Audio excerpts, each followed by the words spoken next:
The following is a presentation of the Belly Up Sports Media Network.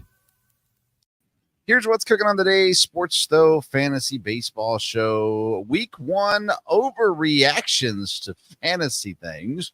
We're going to talk the Major League Baseball news, including how some of the guys who got sent down did, injuries, and so on. And then, of course, the ever so popular ads and drops segment coming to you today as well. That's what's cooking on today's Sports Though Fantasy Baseball Show.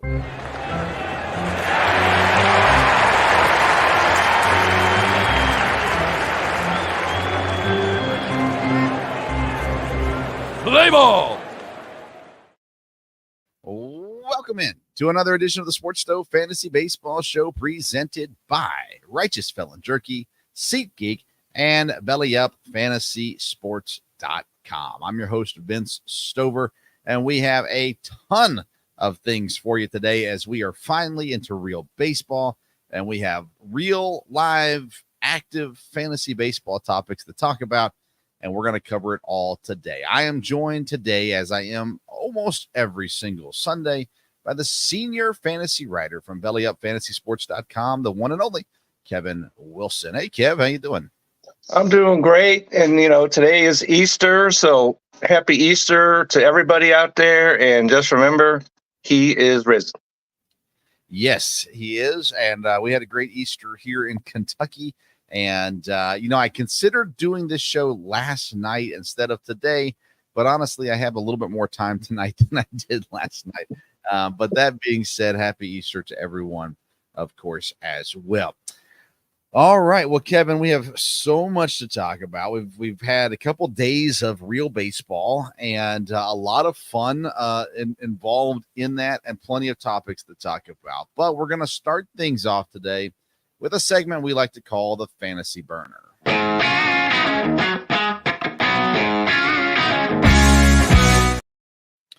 All right, the Fantasy Burner segment is presented by SeatGeek.com. It's now is a great time to go out and get you some baseball tickets. I was actually looking on SeatGeek the other day to look at some pricing for when the Brewers come to Cincinnati. And you use that code BellyUpSports at checkout. You get $20 off your first purchase. Again, that's at SeatGeek.com. Code BellyUpSports for $20 off your purchase. All right, Kev, here's what we're doing in segment number 1 today. We are overreacting. What have we seen this week that made us go, oh, my goodness, this person is the next fantasy superstar, or the one that we saw that we go, oh, my goodness, it's going to be horrible in fantasy this year. Now, we know, me and Kevin are professionals. We know you cannot overreact. But that being said, it's fun to overreact. That's right. I'm bristling with overreactions, so I'm ready to go.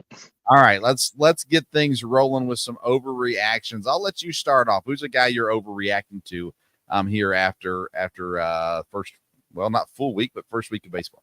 Okay, so the guy I'm going to overreact on first, and you could probably say this about just about everybody that's in the Arizona Diamondbacks, all their hitters. As you saw the other day, they put 14 runs in one inning.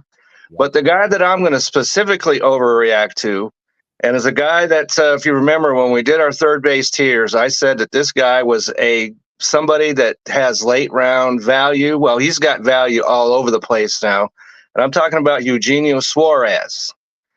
And so if you look at it, he went hitless today, but before that, the first game, 2 hits, an RBI, 2 RBIs, a run scored. Next day, 2 hits, an RBI, run scored. Next day, 2 hits, including a home run. So I'm going to overreact right now and say that Eugenio Suarez is going to be one of the top 10 third basemen in fantasy baseball this year. So, and let me see, we're going to talk about ads and stuff, but I'm going to throw him in right now because he's at 18.5% rostered. If you need help at third base, go and get him. And I like what Arizona, I realize they're playing Colorado, but they weren't in Colorado. So Eugenio Suarez, a guy that, I was high to begin with, but I'm pretty much, you could say I'm over the moon about him right now. So go and get Eugenio Suarez if you have any problems at third base. All right. So I'm smiling because Eugenio Suarez is not the Diamondback that I was going to. Okay. But you said top 10 third baseman. I've got a guy from Arizona that I'm going to say is going to be a top 10 outfielder this year. And Okay. it's that neither you or I were really that high on. Actually, I was not high on at all, and I don't believe you were either. And it's Lourdes Gurriel there in Arizona. Now, again, we preface this by saying they played Colorado, which is something we're going to talk about when we get into segment 2, but Colorado stinks. That being said, Gurriel goes for 3 home runs, 8 RBIs, 5 runs. He hit .462 in the series. He put up, 12 points, 6 points, 9 points, 7 points there. Now, he's probably not available in your league. He's he's rostered in 84% of leagues.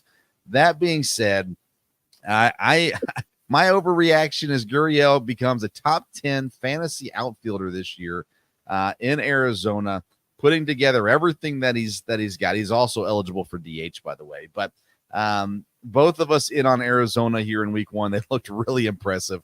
And granted, they were playing Colorado. We'll see how the rest of the season shakes out. They should be a good team. We were expecting that. Yes. But Flores and Gurriel, neither of us had them in the top 10 of any rankings. And so I think those are fun guys to kind of point out right now. And there's another guy, I'm not going to get too, because you mentioned him last week, and that's Geraldo Perdomo. Yeah. And he's another guy who had a big time series, and he's way more available. So if you need, and I know you have him on your roster. Yep. But if you want to talk about him, you can. But next thing I want to talk about is a guy that's on your roster, Milwaukee Brewers, who was shaking things up in the Big Apple.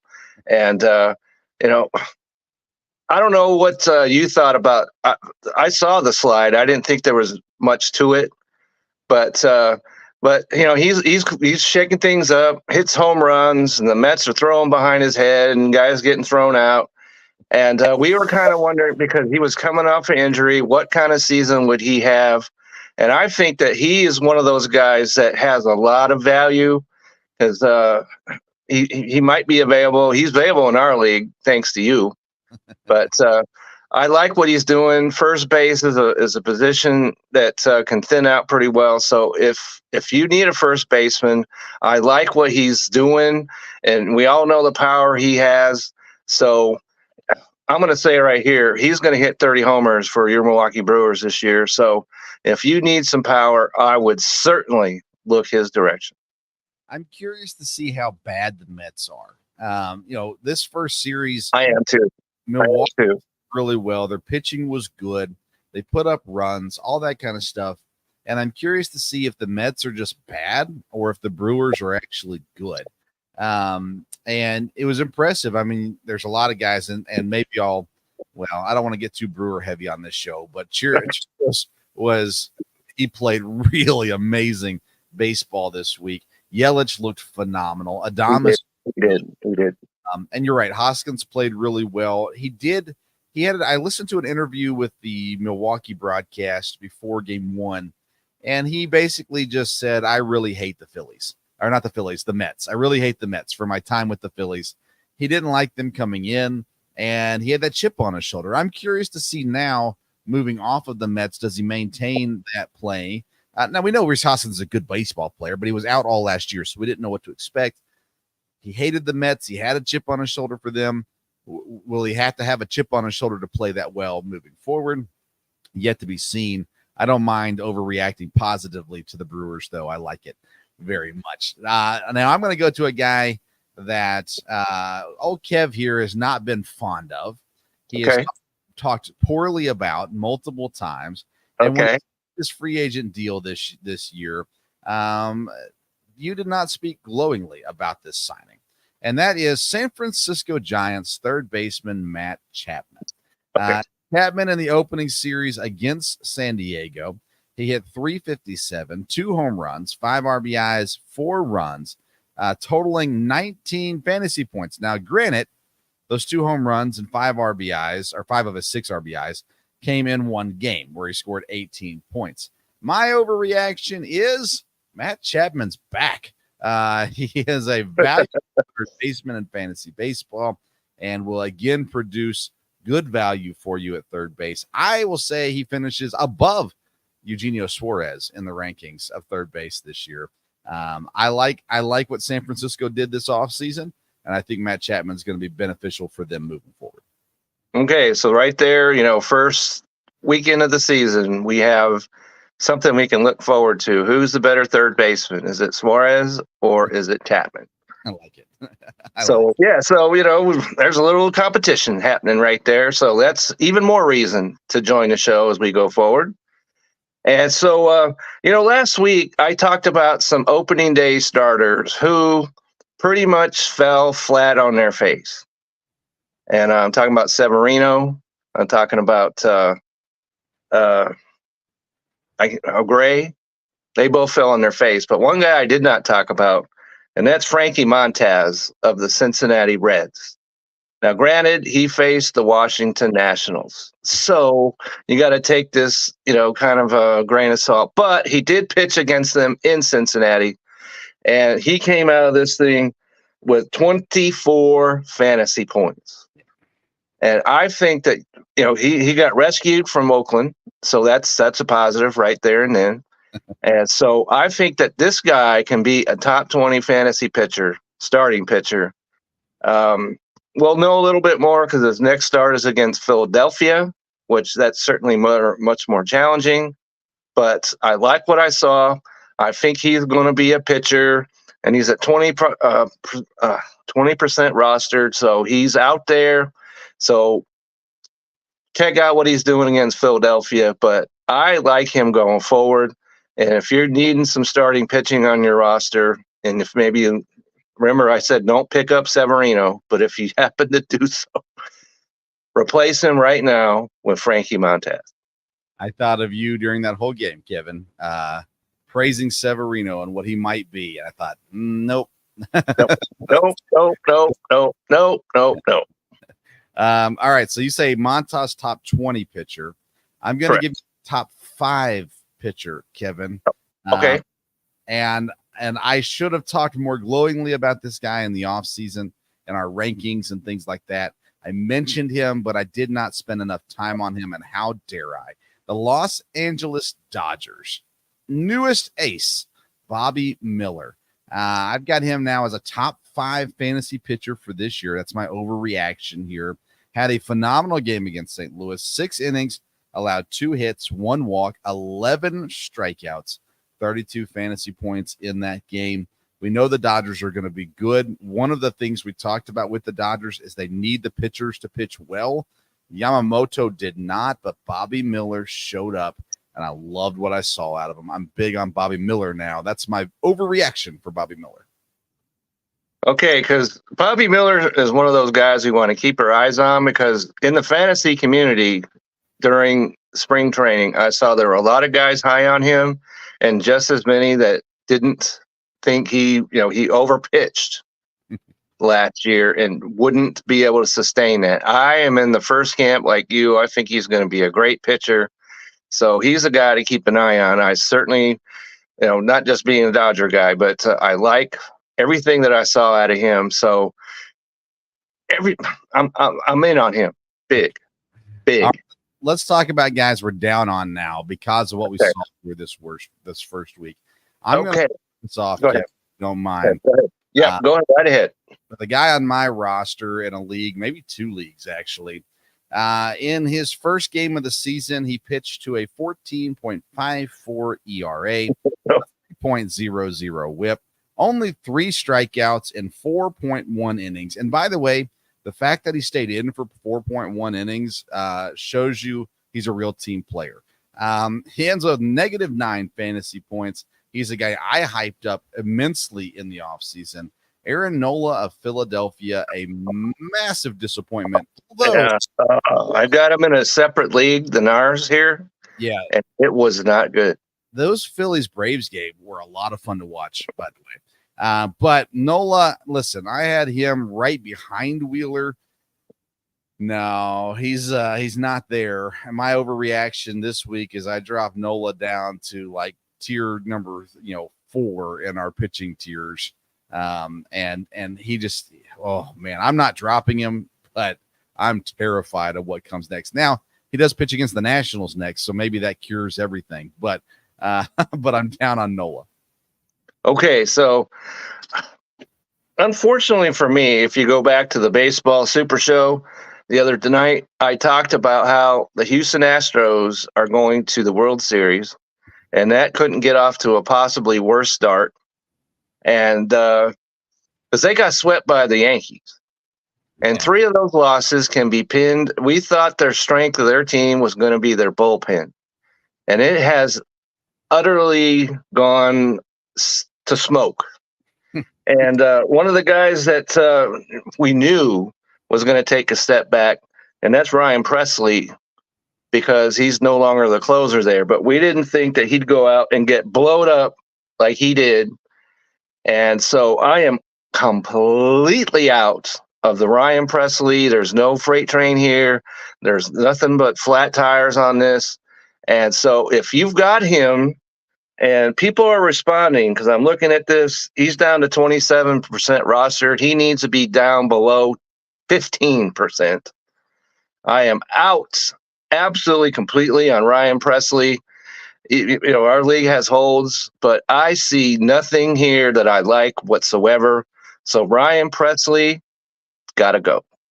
All right. So here's what I put in my notes about Ryan Presley, because I have him on my overreaction list as well. And all I put was Ryan Presley is broken. That's right. And it started last year, if you remember. So this is nothing new. But the move to the 8th inning, I think he took a hit to his ego.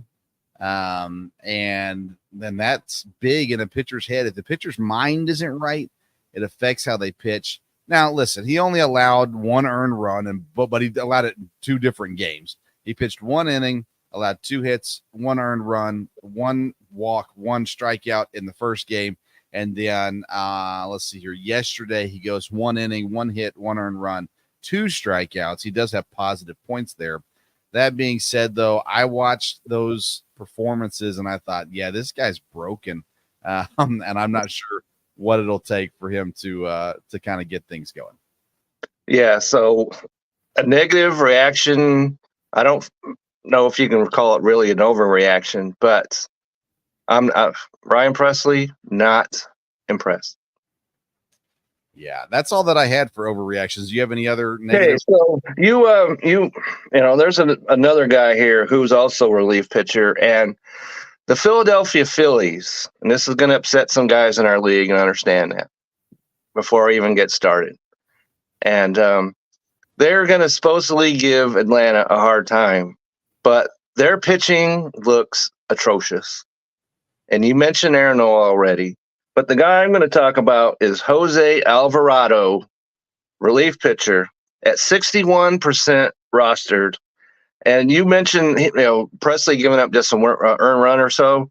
Well, how about 5 runs on 3 hits, 2 walks, and just 2/3 of an inning? -12 fantasy points. I realized today he rebounded, pitched an inning, gave up no runs, but I don't trust anyone in the Philadelphia Phillies bullpen. And if that's, we know their pitching is not that solid to begin with, but that bullpen scares me completely and utterly. So I want nothing whatever to do with Mr. Jose Alvarado. And let's see, he's owned in, that doesn't surprise me, Burn Notice owns him, or I guess owns is not the right word anymore, but he has him on his roster. And so I'm glad he's not on mine. I'll just say that. In our league. Yeah. Burns Notice that he's talking about there. Yeah. Yeah, it's hard for sure. But I'll tell you, I really enjoyed Philadelphia. Atlanta was a lot of fun. Houston, New York was a lot of fun to watch. Texas and Chicago, a lot of fun to watch as well. Of course, I love the Brewers, but they dominated 2 of the 3 games, won all 3 of them as well. But yeah, there were some fun games, even with the questionable bullpens in Philadelphia and Houston. You see the potential that's there, because these games were electric, and absolutely loved watching those. All right, well, there's our overreactions for this week. Every week we'll start off the show with a quick fantasy topic, and that's it today. SeatGeek.com sponsors this segment. And again, you go to SeatGeek.com, use the code BellyUpSports at checkout. You get $20 off your first purchase. Wherever you need tickets, you can find them at SeatGeek.com. All right, let's roll into segment number 2, the call to the pin.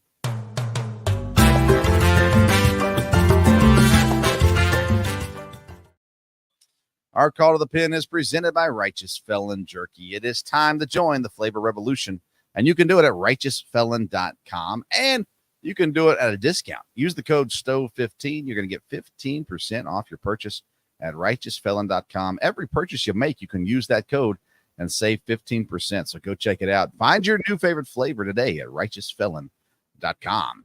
All right, let's get into some news and notes in the Major League Baseball. And where I want to start, Kevin, is who is the worst team in baseball? I got a list. The Angels, the A's, the Rockies, or the White Sox. You could probably fill in some other teams too, but I'll tell you what, until today, I was saying the Angels have to be the worst team. They did get a win today, so maybe they're not the worst team, but my goodness, did they look bad. Yeah, they do, and we certainly had misgivings against them. How could you not? They lost the best player in the game, and ever since Trout hit his first inning home run, or I think it was first inning, it has gone straight into the can against Baltimore since then, and they just got racked in those first couple of games. So it's not looking good. I don't like what I'm seeing out of the White Sox, but we knew that already. And so I guess I'm going to have to offer up the Mets. Okay. Because they were at home, right? They're playing a rebuilding Brewers team, and they just got outclassed. And so if you're a New York Mets fan, you got to be concerned here. You've got to be concerned about the Mets. Yeah, you do. I think there are some positives there. Their pitching's bad, plain and simple. I go and I look at run differentials. The Mets are at -6 right now. Miami's at -14. Oakland's at -18. The Angels -14. The White Sox are at -3. So there's only 4 teams, that have yet to win a game. That's the White Sox, the Astros, the Mets, and the Marlins. I don't put the Mets and the Marlins worse than Oakland, worse than the Angels, worse than the White Sox just yet. No. Get there, but I'm not there just yet. Yeah, but they're sinking like a stone. And the thing they have to be concerned about, first the Mets, they were at home. Houston was at home. Yeah. Miami was at home. Yeah. And so that's not good signals at all. And we know that Miami's not a hitting ballpark, but still, if you can't win at home, what do you have to look forward to? Right. And at least the Angels were on the road. Yeah. That's all you can say about that. Man, they looked so bad. The Marlins, I watched a little bit of their game today, and they're just fun. They're not going to be good, but they are fun. There's a lot of energy in that lineup. And they are so beat up with their pitchers. It's going to really, really hurt them here early in the season. But they really are a fun team. A lot of energy. Jazz Chisholm with what a grand slam. I mean, there was some fun things that happened for sure. But yeah, I mean, Mets and the Marlins, I go ahead and just sign them out of the NL East race. As a matter of fact, I probably sign out Washington and the Phillies too. I'm just go ahead and get that Atlanta. Right, Atlanta, just go ahead and steamroll the rest of the way. Yeah. Now there's a few undefeated teams in the league as well.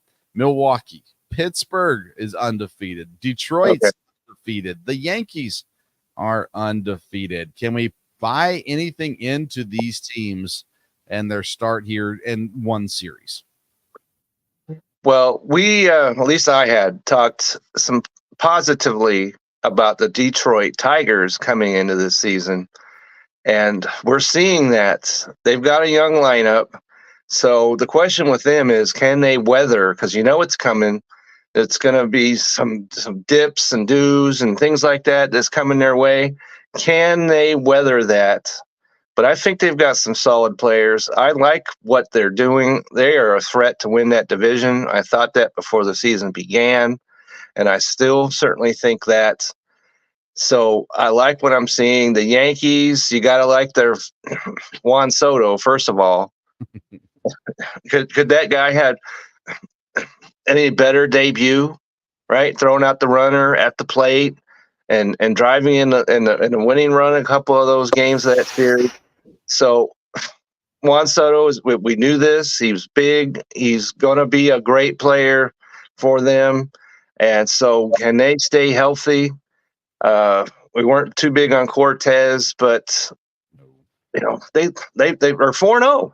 Right. And I hate to say 4-0 when it comes to the Yankees because I'm not Brent. I don't care for the Yankees one iota, but you can't be more than impressed with what they've done.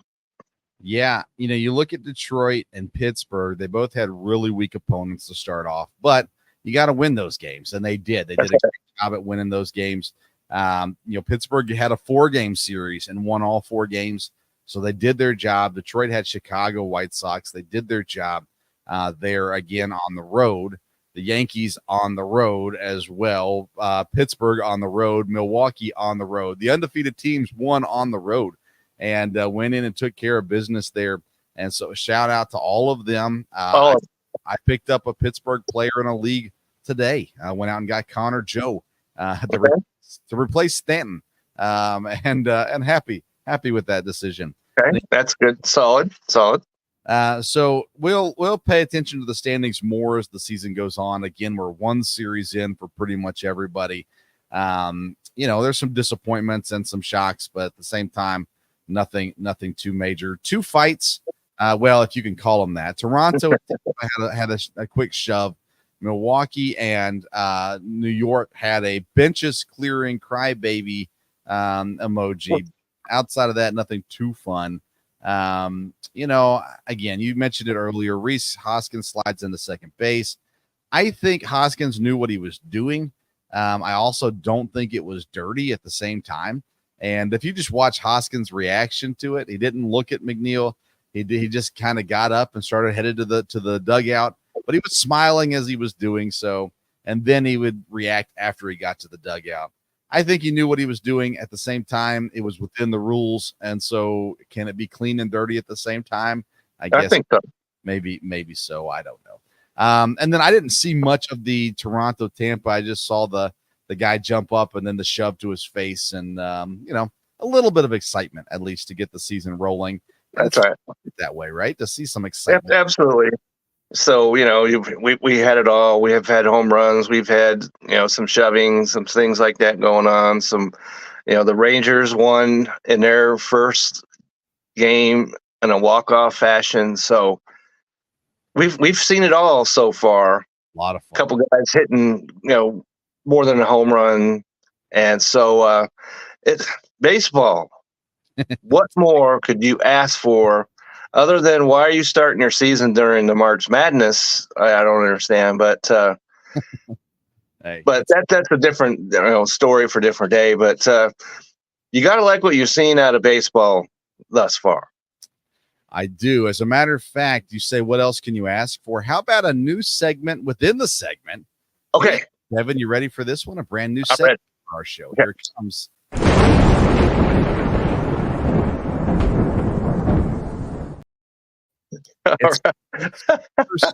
This is awesome. This is awesome. To track all season long the curse that Craig Counsell has caused for the Cubs, his backstabbing actions, his decision to go to Chicago, the arch nemesis of the place where he grew up, was born and raised, played, and managed at. Well, he goes to the Cubs, and because of that, the baseball gods are striking down Chicago Cubs players throughout the year. And it started right off the bat. Justin Steele, the ace for Chicago, hamstring injury. He is out till at least May, is what we're saying right now. And every week we're going to check in on the Counsell Curse Tracker and see who has fallen to the doom caused by Craig Counsell throughout this season. I got a bunch of injuries, though, from week 1. Paul Sewald from Arizona, the closer, out till mid-April. Sean Murphy goes down in game number 1. He's out till next week. April 9th is when they're guessing he'll be back. Royce Lewis injured running the bases. He's out till June. DJ LeMahieu from the Yankees gone till May. Tommy Edman out till May. Nick Senzel, and now at Washington, out till May. So a lot of injuries right off the bat here this season. None of them necessarily superstars. I would argue Royce Lewis probably the biggest loss out of those groups, although Paul Sewald's a pretty big one too. Closer for Arizona, although Ginkel has looked decent here to start the year off too. So thoughts on these injuries and how they affect some teams moving forward? Well, it's kind of interesting. You're talking about the curse, and what could be more routine than fielding a bunt down the first base line? Right. That's all it was. Bunt down the first base line. You just pick the ball up and you throw it to first. Then you go back to the mound. But no, he went down and stayed down and will be down for a month. So the Lightning, didn't take long. The Lightning has come down. So it'll be interesting to keep an eye on this tracker.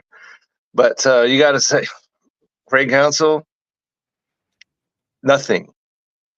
It's all baseball gods won. So we got that going on. And but there was a couple of good news, I think, and that involves like Justin Verlander. Okay, because he's going to have a bullpen tomorrow, and if that goes well, he might do a rehab start. And then we've got Walker Buehler, who made a rehab start today. Yeah. I have not seen how that went just yet. Yeah, but if you're starting a rehab start, it's just 3 or 4 days into the season. That's a positive to me. And Royce Lewis is a guy who just talk about cursed. That's him. He had 2 hits, and then he's going to third, and he's hurt already. As you mentioned, he's out for a while now. And so he's just not a guy you can trust. And so I guess if you got spots open in your IL, drop him there. But if you don't, I wouldn't hang on to him. And so that's pretty much what I think about injuries. Some good news, some not so good news, and we'll keep track of that going forward. Some other positive news things. Looks like Snell is getting closer to making his debut. Montgomery, they're saying mid-April will get his first start. He'll start down in the minors. How about Chris Sale? First game as an Atlanta Brave. Looked pretty decent today. Came out, did what he needed to do for the most part in his appearance. So I think that's kind of a big deal when you look at Chris Sale, because we had a lot of questions about him. We did. 1 inning, 7 strikeouts. He did give up 2 runs and 2 walks, 5 hits total. But a solid start for Chris Sale to open up his season with the Braves. Well, we all know what Chris Sale is capable of doing, and he just has to stay on the field. And you got to like what you've seen up till now. And if you're Atlanta, you're keeping your fingers crossed. Maybe you have fingers crossed somewhere, 24 hours a day.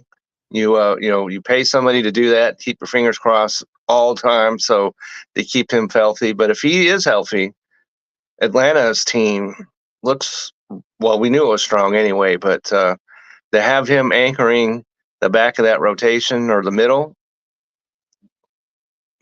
what more could you ask for if you're an Atlanta Braves?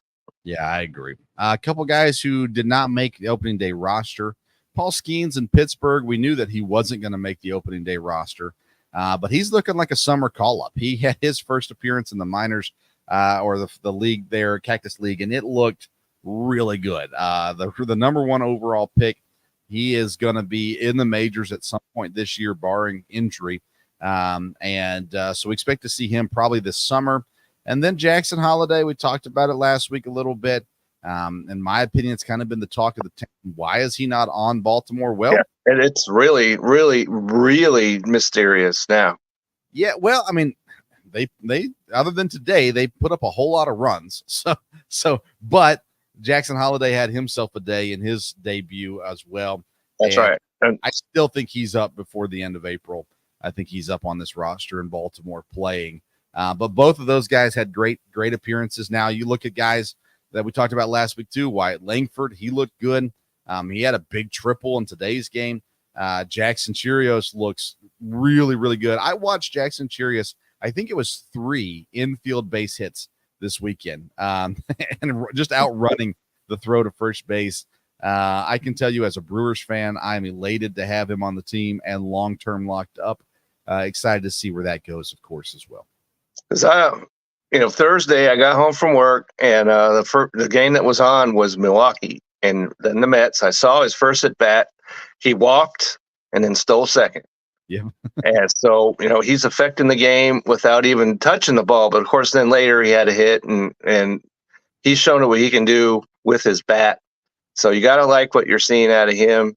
And like to go back to Jackson Holiday for a minute, because in AAA, who was the first person to hit a home run in AAA this year? That would be Jackson Holiday, right? In the first game, he was a triple away from the cycle.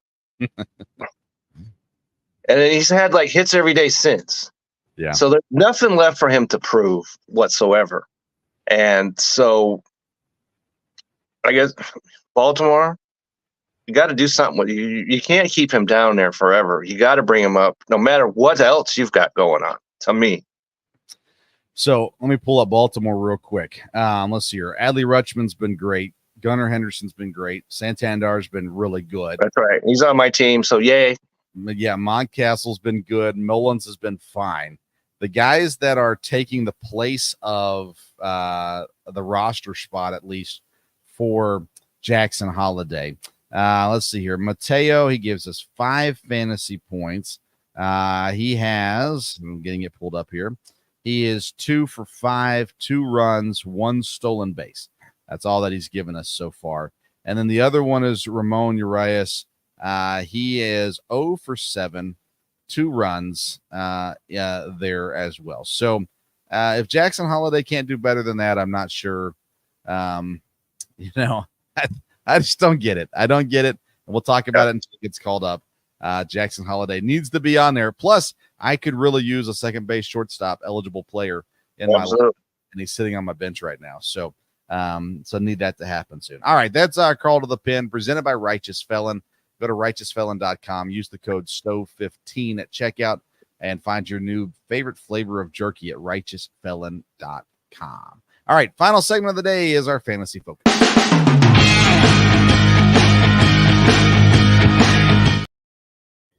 Our fantasy focus segment is presented by BellyUpFantasySports.com, your one-stop shop for all things fantasy sports. Find articles for fantasy football, fantasy baseball, fantasy basketball, fantasy hockey, whatever you can imagine. It's also the place where you can find all of Kevin Wilson's articles, BellyUpFantasySports.com. All right, I want to open every week, if I remember to do this, Kevin, when we get to our ads and drops, to talk about teams to keep an eye on if you're looking for players, and those teams today are the Boston Red Sox and the Miami Marlins. Boston plays the Angels and the A's this week. So if you're looking to pick someone up, you might want to go see who's available from Boston. And Miami plays the Angels and the Cardinals this week. And the Cardinals looked just as poor as last year to start off the season. Although the Marlins haven't looked a lot better as far as wins go, you might be able to find some fantasy value there against those opponents. All right, let's get into ads and drops this week, Kevin. We'll do this every single week. Let's start with the additions. Who should we be looking to add this week to our roster? Okay, so the first guy I'm going to go with is a guy that, you put your money where your mouth is. And so I actually did pick him up. He's at 7.5% rostered. He's the guy that you wanted me to trade to you. And that's Kevin Biggio of the Toronto Blue Jays. And I know what you liked what he can do at first, second, outfield. And so and he's got hits in, 3 of the 4 games so far. He's had a home run. And so he's a guy that if he can continue to do this, he's in that lineup. You like the lineup. You like what he can do. You like where you can play him anywhere else. And as I mentioned, up the middle, I'm not so strong, but he covers a lot of weaknesses. So at 7.5% rostered, Kevin Biggio is a guy that I would absolutely recommend because, like I said, he's on my team. Yeah, I picked him up in another league, did not get to him in time in our league. First night, he looked really good. 1-2 plus a walk. He has a home run, RBI, 2 runs in. He's 3 for 4, 7, 12, which isn't great, but he's looking like he's going to be out there every single day. And he has that positional eligibility. He was on my ads list as well this week. And he's always been a guy I've watched because we expected him to be one of those great young guys. And he had some moments early in his career. He sure did. Needed. So we'll continue to watch him. I like him as an addition, mainly because of all that positional eligibility that he offers. Somebody that I picked up, Kevin, and I picked up right at the beginning of the year was the catcher from San Diego, Luis Campusano. He has been one of the top catchers so far in fantasy baseball, producing points in almost every single day. The exception came to when he did not play, but he continued to show what he had today. I'm pulling up his stats real quick here. Today he had a double digit, 10 points, 3 of 5, a home run, 4 RBIs, and a run. He gave 9 points back on the 21st when they were in Seoul, Korea. Had since just the San Francisco series, he has gone 6 for 12, hitting 500 right now. 2 runs, the home run, and 4 RBIs. Catcher's a spot where you got to find a guy, unless you've got the top stud, you got to kind of keep an eye on and rotate through some guys. I've already dropped Contreras from St. Louis, brought in Campusano, and been very, very happy with what I've gotten from him so far. In ESPN leagues, he's only rostered in 26.9%, and that's going up 20 percentiles here recently. So Luis Campusano should be on your roster if you do not have a solid catcher up there at the top. He's producing right now. I like that a lot. And we talked about how the Mets are the mess right now, but they've got a player this is a couple years ago. If you remember, I was all yay for Mr. Starling Marte. Yeah. All right. I wasn't on him this year, but at 16.4% roster, this is what you have. He's had hits in all 3 games. He has a home run. He has positive points in every game. So if you need outfield help at 16% rostered, he's a guy that can help. He's going to be in their lineup, and he gives you some speed options, maybe not as much as he used to, but if you need outfield help, I like him. So Starling Marte, go get him.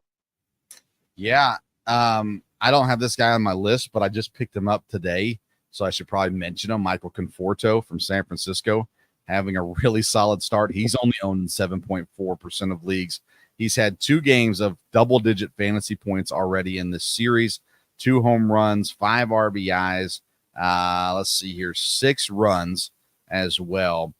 So he's been really good also. There's some players out there that are sitting out there right now that are worth taking a swing on and dropping some guys that have been lame to get started. We'll talk about those drops here in a minute. Next up for me, though, is a reliever. I mentioned his name earlier when we were talking about Paul Sewald being out. Kevin Ginkel, the Arizona Diamondbacks now closer. That will change once Sewald comes back. So this is a guy you can add in now and hopefully play well for you. There's a few guys like that. Gavin Jackson, Minnesota's like that too, where the closer goes down, you got to take the next guy up. And Kevin Ginkel in Arizona, they're going to win a lot of games, and he's going to get a lot of save opportunities until Sewald comes back. And I think he's a great addition if you're looking for relief pitchers. Hey, so, sometimes, many times, I don't believe what I'm saying, but I'm saying it anyway. And we talked about how awful the Athletics are, but there's another player here. He's just at 2.4% rostered, and that's third baseman J.D. Davis. Yeah. Okay. He has hits in all 4 games. He homered twice on Friday. And so positive points all around. And he's going to be in the lineup because who else do the Oakland A's have to play? This should make – I'm surprised that Nathan has not already made the move to add this guy to his roster. But he's if you're not into Suarez, as I am, maybe J.D. Davis is a guy that you can get on your team. Well, he's at 2% roster. Yeah. So he's available across the entire universe. So if you need a third baseman, J.D. Davis is a guy you can look at that can provide stats because he's going to play, because who else are they going to put out there? So when you look at third base, I just clicked on this guy. I drafted this guy and I just assumed he was rostered in like 60% of leagues.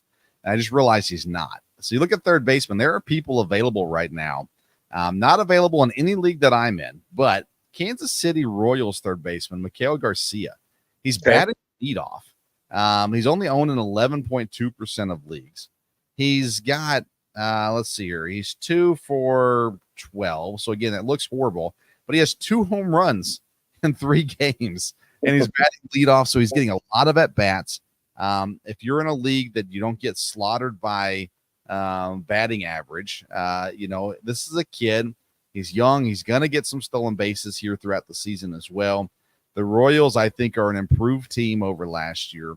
I just find it hard to believe that he's only owned in 11% of leagues right now, especially with third base. I mean, if you had Royce on your team, Royce Lewis, you need a third baseman. I mean, that's right. You do. Fair pickup. Garcia is a fair pickup. Suarez is a fair pickup. There are guys out there at third base right now. You should not be waiting around too long to go get these guys. I agree with that 100%. So is this where we switch to the drops? I've got one more ad for you. Okay. And it's another relief pitcher. I'm the kind of guy, I don't draft saves. I go through my draft, and then I put guys on IL, and I'll pick up relief pitchers from there. I like to get the guys who are hot at the time who maybe weren't the original guys. That's where Kevin Ginkel comes in. Right now on our fantasy roster and our league, I've picked up all of these relievers.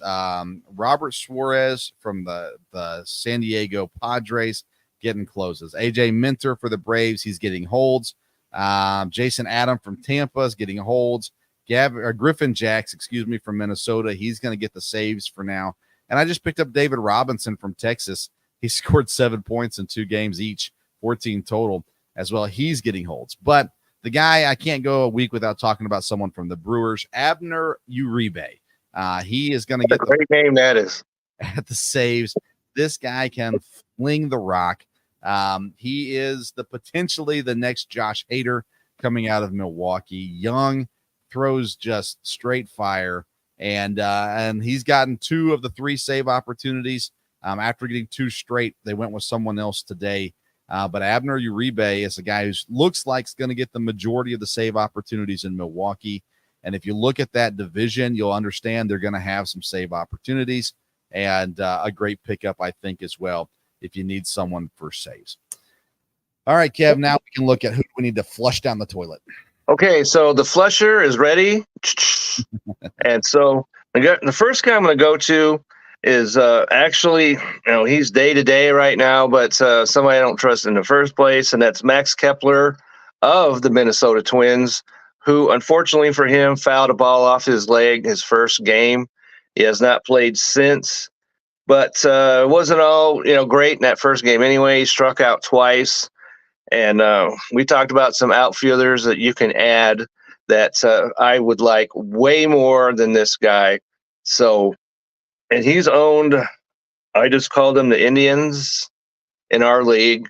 So if you're watching right now, he's a guy that you need to send off to the other side of the multiverse somewhere else. But I don't trust him at all. He's not healthy anyway, and so he needs to go. Yeah, I agree with that 100%. You talked about adding an Oakland A. I'm talking about dropping one.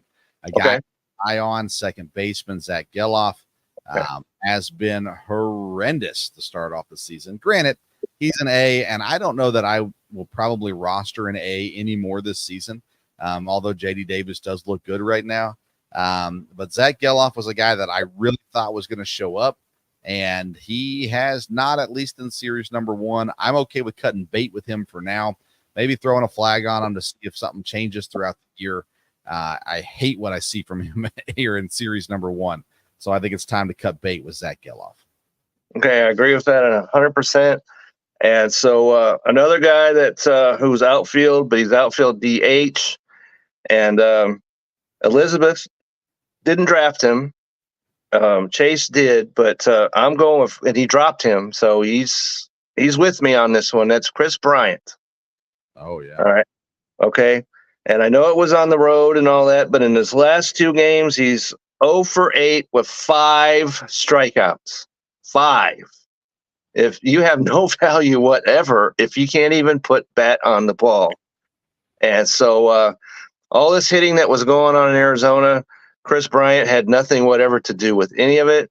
So he has got to go. I don't know why in the world he's been a bust ever since he signed in Colorado. So don't belabor the point. Get rid of him and do it today. So I've got Chris Bryant in my Yahoo league, and the only reason I haven't dropped him is because I already maxed out my acquisitions for the week. So as soon as the page turns, Chris Bryant's hitting the road. We're finding someone to fill that roster spot for sure. I've got a drop this week, and today he kind of actually showed up. So maybe I need to adjust this, but I'll put it out there. And it's another guy we were big on coming into the year, Washington Nationals outfielder Lane Thomas. He started out 0 for 8. He's now 1 for 12, but he did get 3 RBIs and 2 stolen bases today. So he put up some value today after going negative points the first 2 games of the series at Cincinnati. But again, it's at Cincinnati. He should have been able to get some hits at Cincinnati. He was not able to. I like Lane Thomas. He's a guy I'll watch, but I think he's a guy that needs to be out on the waiver wire right now until he gets a hot streak going, and then you can pick him up. I sadly would have to cut bait with Lane Thomas. Okay. All in on that one. And the next guy is the guy that I talked up. Well, we talked about starting pitchers. He's a guy that I drafted. Unfortunately for me, this is what he did. First game, 6 runs on 7 hits and 3 in the 3rd innings, -2 fantasy points. And that is Kenta Maeda from Detroit. We like what Detroit's doing over there, but if you can't beat the sorry rear-end Chicago White Sox and give up 6 earned runs on 7 hits, you have no place on a roster, even though he's facing the Oakland A's in his next game.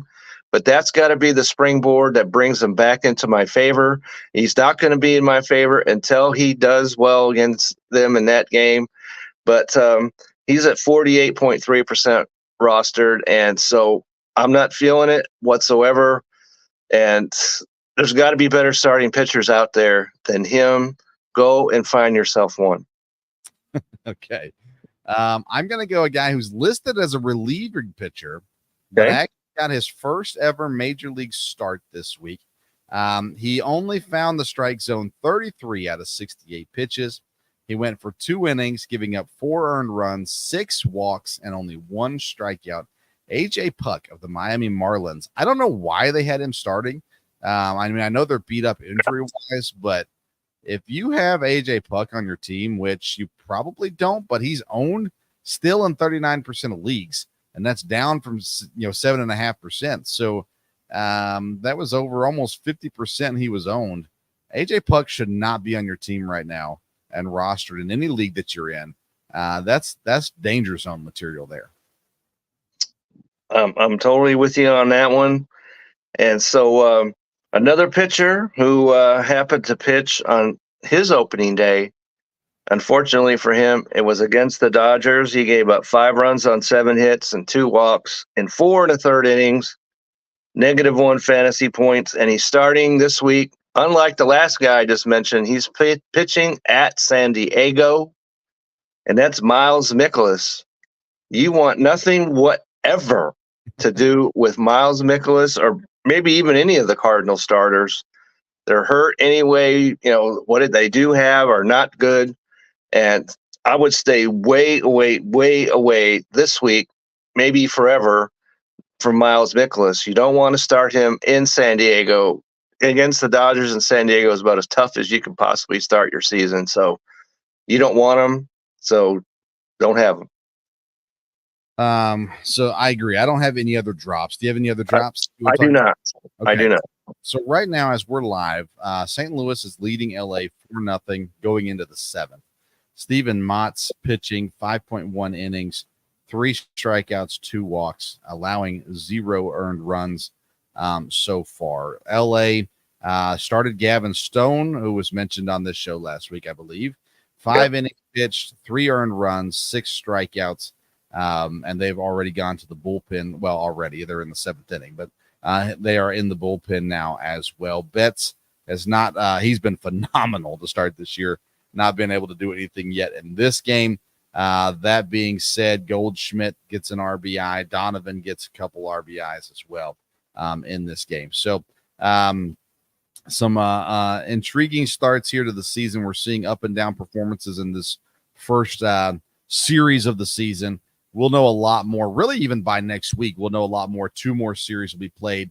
We'll have 3 series to look at for most teams there as well. So that'll be fun to watch. I saw that San Francisco DFA Joey Bart, who was supposed to be the big replacement at catcher a few years ago for them. He did not turn out.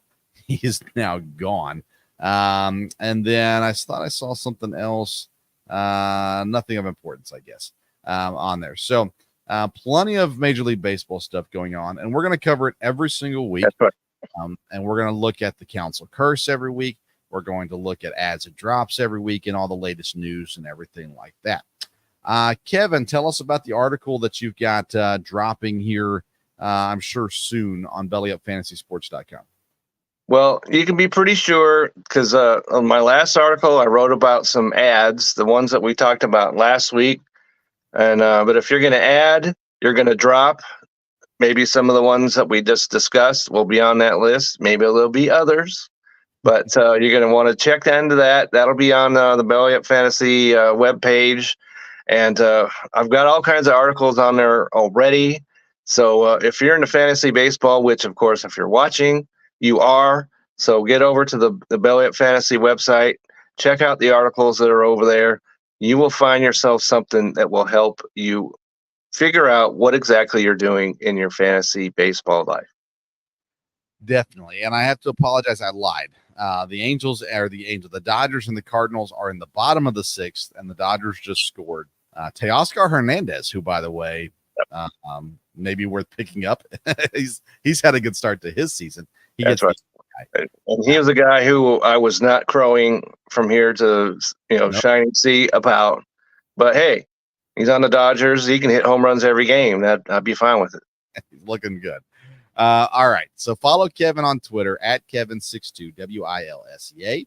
You can follow me on Twitter and Instagram at SportsStove. Check out the websites bellyupfantasysports.com, SeatGeek.com. Use the promo code BellyUpSports, and RighteousFelon.com. Use the code STOVE15 at checkout. We'll be back tomorrow night for the Sports Stove Local Hour. Ryan Jackson, EKU football player, will join me. Our guest lineup has not been set yet. Actually, I was texting even at the beginning of the show, got a text saying the guest I requested could not make it. So we'll have another guest on the show, hopefully, as well.